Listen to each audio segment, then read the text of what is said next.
चीन का खौफनाक इरादा एक बार फिर से सामने आ गया है और इस खौफनाक इरादे से पूरी दुनिया डर गई है। और इसीलिए सवाल यह है कि आखिर किसके हाथ में परमाणु बम सौंपने जा रहा है चीन। ये पूरी खबर विस्तार से मैं आपको बताऊंगी, इसीलिए इस वीडियो को आखिर तक जरूर देखिएगा।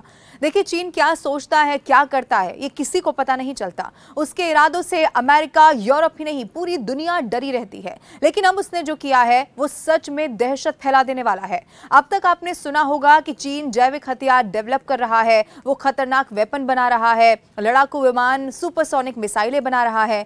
लेकिन अब जो उसने किया है उसे जानने के बाद आपको लगेगा कि उसके इरादे कितने ज्यादा खौफनाक हैं। 100 से ज्यादा देशों ने तय किया है कि परमाणु बम को आर्टिफिशियल इंटेलिजेंस यानी कि एआई के कंट्रोल में नहीं रखा जाएगा। ऐसा इसीलिए क्योंकि इससे कभी भी महाविनाश हो सकता है। लेकिन इकलौते चीन ने इस पैक्ट पर साइन करने से इनकार कर दिया है। इससे साफ लग रहा है कि ड्रैगन अपने परमाणु जखीरे का कंट्रोल एआई को सौंप सकता है।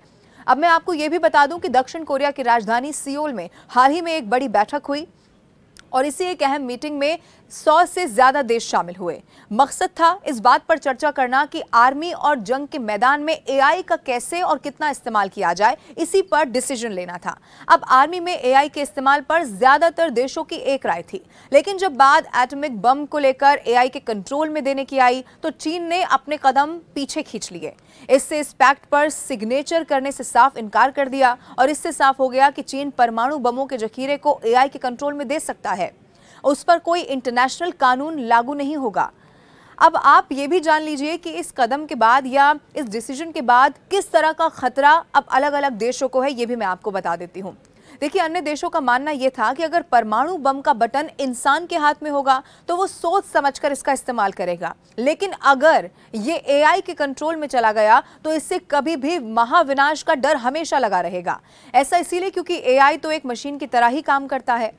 अगर उसमें कोई टेक्निकल फॉल्ट मान लीजिए आ भी गया तो जब तक हम इसको समझ पाएंगे वो तबाही मचा चुका होगा। इसीलिए इन देशों में एक इंटरनेशनल लॉ बनाने की सिफारिश की गई। इसके मुताबिक अगर कोई देश परमाणु बम का बटन एआई के कंट्रोल में देने का फैसला करता है तो उस पर कड़े प्रतिबंध लगाए जाएंगे और इसके साथ ही उस पर भारी जुर्माना भी लगाया जाएगा। चीन के इस पैक्ट से अलग होने से उस पर कोई कानून लागू नहीं होगा। अब मैं आपको ये भी बता दूं कि ये जो अहम मीटिंग हुई इसमें रूस को बुलाया नहीं गया है। मेट्रो की रिपोर्ट ये कहती है कि जब इस बारे में चीन के सियोल स्थित दूतावास से सवाल पूछे गए तो उन्होंने कोई भी टिप्पणी करने से साफ इनकार कर दिया। अब ये ऐसे वक्त में जब दुनिया में संघर्ष बढ़ता जा रहा है, परमाणु युद्ध का खतरा भी इससे बढ़ रहा है, चीन का ये रवैया बहुत डरा देने वाला है, संकट में डाल देने वाला है। और दूसरी तरफ आप देखिए, यूक्रेन संकट के कारण रूस को इस सम्मेलन में बुलाया ही नहीं गया था। दक्षिण कोरिया के रक्षा मंत्री किम योंग ह्यून ने कहा है कि एआई को अगर सैन्य क्षेत्रों में लागू किया जाता है तो काफी सुधार होगा। हालांकि ये दोधारी तलवार है, इसके दुरुपयोग की संभावना भी काफी ज्यादा है और इसीलिए माना यह जा रहा है कि चीन का एक खौफनाक इरादा है जिससे इस वक्त पूरी दुनिया डरी हुई है। हालांकि आने वाले समय में इसको लेकर क्या चीन अपने फैसले से पलटता है या इस पर चीन बाकी देशों की ही तरह विचार करने के बारे में सोचता है, इसके लिए थोड़ा सा इंतजार जरूर करना होगा। लेकिन इससे जुड़ी हर खबर न्यूज़ 18 इंडिया सबसे पहले आप तक पहुंचाएगा, इसलिए हमारे YouTube चैनल को जरूर सब्सक्राइब करें। न्यूज़ 18 इंडिया चौपाल, एक ऐसा मंच जहां जब जब बात निकलेगी तो सिर्फ दूर तक नहीं बल्कि दुनिया के कोने कोने में जाएगी, क्योंकि इस बार बात होगी भारत के वैश्विक महाशक्ति बनने के लक्ष्य पर।